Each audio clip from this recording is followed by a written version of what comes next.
Atenção! Começa agora uma teleaula de História do Ensino Médio. Você vai assistir a teleaula de número 6. Bons estudos!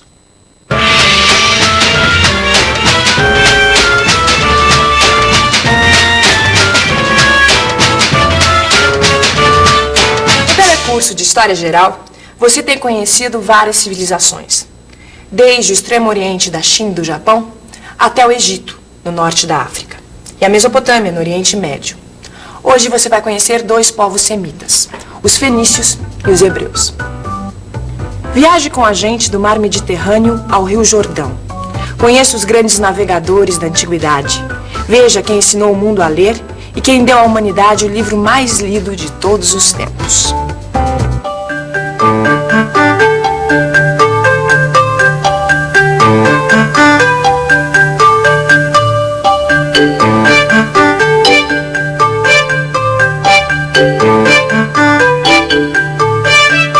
Vamos agora para a terra dos fenícios. A Fenícia era uma estreita faixa de terra entre os montes do Líbano e o mar Mediterrâneo. O clima da região é variado. Nos vales faz calor e nas montanhas faz frio. A região é muito fértil por causa dos rios que a atravessam.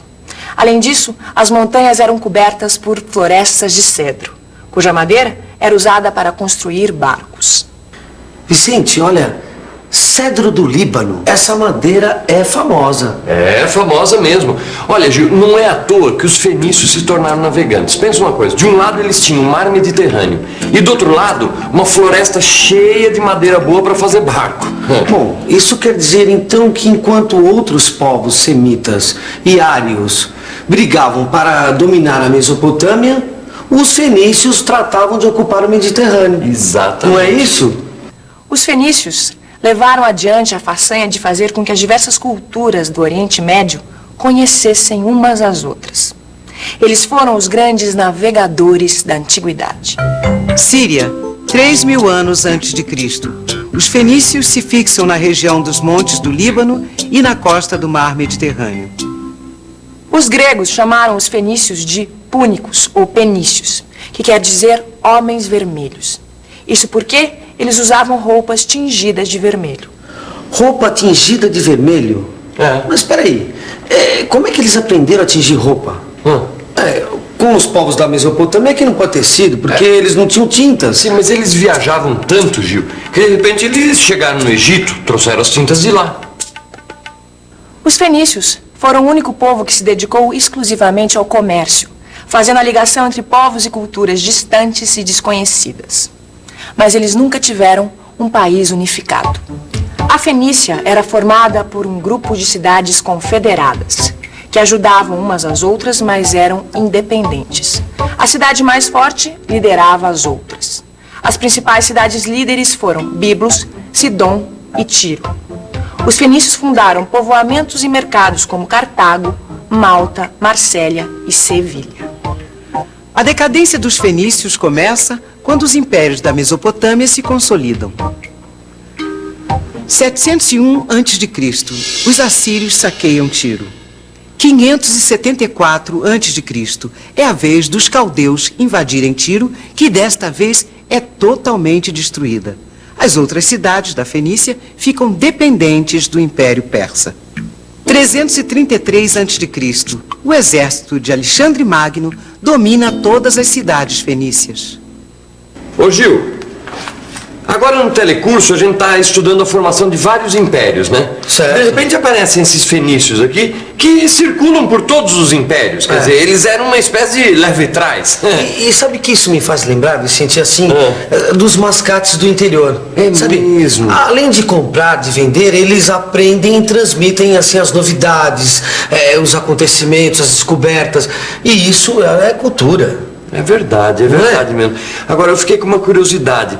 De que povo será que os fenícios aproveitaram a forma de governo? O governo dos fenícios não foi igual em todas as cidades. Em alguns casos, o governo era exercido por um rei hereditário ou eleito. Em outros, por um conselho supremo. Apesar da existência do rei ou do conselho, quem governava de fato era uma assembleia dos comerciantes mais importantes da cidade. Os sacerdotes e os militares não eram muito importantes na sociedade fenícia, que tinha uma camada de homens livres, pescadores, artesãos e agricultores, e também escravos. Os fenícios organizaram as primeiras manufaturas, por assim dizer, onde aplicavam o que tinham aprendido com outros povos. Por exemplo, pegaram o vidro inventado pelos egípcios e produziram o cristal transparente. Mas a maior conquista dos fenícios foi o alfabeto. Eles simplificaram os hieróglifos egípcios. Criaram 22 desenhos que tinham sons diferentes. Foi assim que nasceu o alfabeto que usamos hoje. Eu falei para você, Vicente, olha, muito do que a gente viu nas outras teleaulas, os fenícios usaram e melhoraram. É verdade. Agora, e a religião deles, hein? A gente já viu que os sacerdotes não eram muito importantes para eles, né? Agora, que deus ou que deuses os fenícios adoravam, hein? Os fenícios eram politeístas, acreditavam em vários deuses. Adoravam os astros e as forças da natureza. Cada cidade tinha seus próprios deuses, mas todas adoravam o sol e a lua. E vamos aproveitar que estamos falando de religião para apresentar o primeiro povo monoteísta que acreditava em um só Deus da antiguidade, os hebreus. Hoje em dia, Jerusalém é conhecida como o centro das lutas entre árabes e israelenses. Mas a luta pela posse de Jerusalém é antiga. Andando pelas ruas dessa cidade, a gente vê a história acontecendo e fica querendo saber mais sobre a origem de tanto conflito. O território da Palestina antiga formava um estreito corredor que unia os impérios do Egito e da Mesopotâmia. Foi lá que nasceu Jesus Cristo. Atualmente, esse território é ocupado por Israel. Além disso, a Palestina é a terra prometida dos hebreus, um povo semita, que por circunstâncias que nós vamos estudar ainda nessa teleaula, tiveram que se espalhar pelo mundo. Os hebreus nos legaram a moral e a ética, que serviram de base para o judaísmo e o cristianismo, duas das principais religiões do mundo.